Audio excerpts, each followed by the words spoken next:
السلام عليكم ورحمة الله تعالى وبركاته. ما شاء الله ما شاء الله. soo dhawaada aad baan idinkaga mahadcelinaya sida ugu soo dhawaanaysiin sida su-aalaha usoo dhaweysin. Ee, horta videogan horta wuxuu idin siinayaa faahfaahin waxa uu ku saabsan yahay ururkan. Su-aaluhu waa bateen marka waxaan isku dayaa marka inaan videogan kusoo wada koobo insha Allah. Een, su-aalaha ugu muhiimsan oo la weydiiyo waxay ahaan afarta saddexdan qodob. Maxaa loo aas-aasay? Maxaa qabatiin?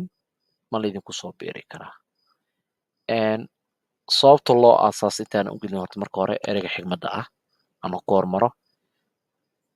Hortu markaad dunidan qiimeynidid ama aad wax cabireydid ama aad ra'yigaaga cabireydid, horta dadku labay u kala baxaan. Dadna waa dad suuq ah oo wax gata, dadna waa dad wax soo saara markii laga hadlo businesska. Dadna waa dad suuq ah sida anaga dadkeena hadda u wada badan yihiin oo inta suuqa tagaan wixii qof soo saara ay gataan. Dadna waa inta meel fadhiista wixii dadkaas gada lahaayeen soo saara, cusboonaysiiya, u fakira, lacagna ka sameeya. Marka dunidan ku noolnahay marka waxaa kaa reeba waxa dadka adiga facaa kaa reeba ama kaa hormariya waa qaabka aad u aragtid dunida aan ku noolnahay. Maasha Allah. Maxaa loo abuuray ururkan? Sababta loo abuuray waxay ahayd sidii loola tacaali lahaa caqabadaha naga hortaagan ka dhalinyaro ahaan Soomaaliyeed haddaan nahay inaan la imaano hindisiya ganacsi oo aan soo bandhigno.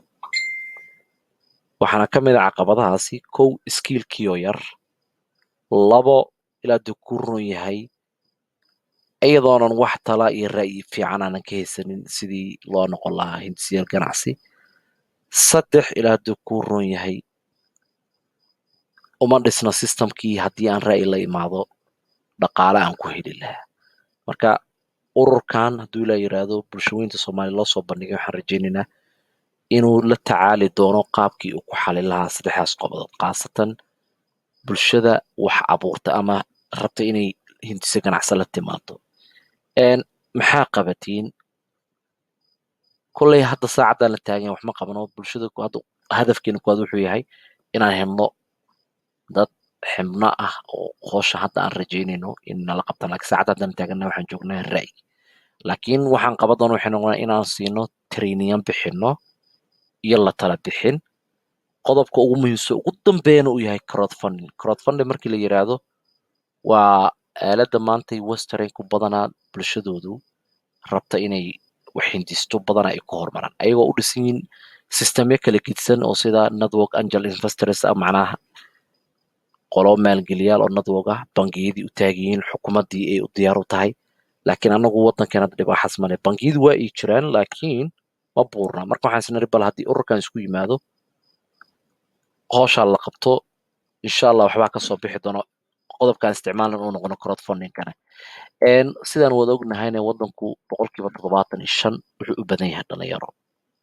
Marka haddii dhalinyaro meel isku timaado ra'yi isweydaarsato tala isku darsato wax qurux badan oo maasha Allah ayaa ka soo bixi doona. Maasha Allah. Qodobka ugu dambeeya wuxuu ahaa ma laydinku soo biiri karaa? Ha, cid walba u furan yahay, qof walba u banaan yahay. War haddaad tala haysid iyo haddaad tigaad haysid, haddaad aqoonti leedahay, haddaad xirfadda leedahay, waa lagaaga baahan yahay meeshaan. Soo dhawaada, soo dhawaada. Wixii su'aalaha qabtiin waa kaasaa. Maasha Allah. Like-ta, share-ta, commentiga intaba noogu dadaala. Halkaasna waa nagala soo xiriiri kartiin. Mar labaad waxaan leeyahay waa anigoo ah Cali Aadan Xareed. Waa kaasaa xogta meeshaad nagala soo xiriiri kartiin. Ku soo dhawaada, ku soo dhawaada, ku soo dhawaada.